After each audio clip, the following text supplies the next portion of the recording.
My name is Alisa B, and I may not be a professional, but I'm just an ordinary college student. But I think I do know a bit to kind of go about how things could be done and how things could be made differently if there were a few changes here and there. Honestly, I think it starts at home when you treat a male child differently and a girl child differently. It starts there when you give a different kind of care for the male child and different kind of care for the girl child. It creates that minute crack. And all of us, I know that parenting is hard and that being a parent is the most difficult task there is. But also, all of us do know that every single thing that our parents do for us or do to us, it becomes ingrained in our conscience. And our adult self is the manifestation of all of that.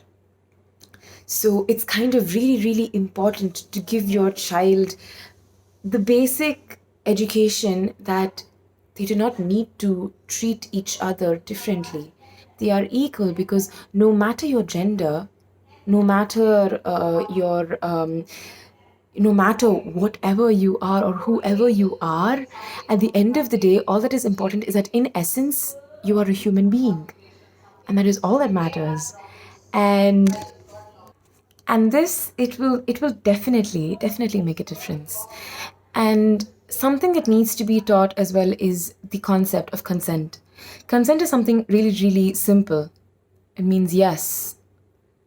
And if consent is not given to you, you do not have the right to take it away from that person. It destroys everything that they have, their individuality, their sense of independence, their basic right to have a choice in a matter.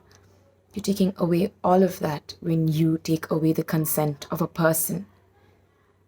And when she means no, she means no. And it's as simple as that.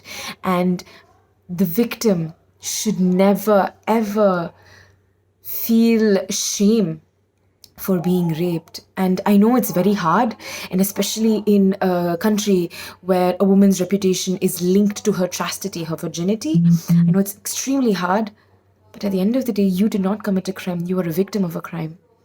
It's the perpetrator who needs to feel sorry and ashamed. And though the society may put you down for it, you do not need to have that. You are not at fault here.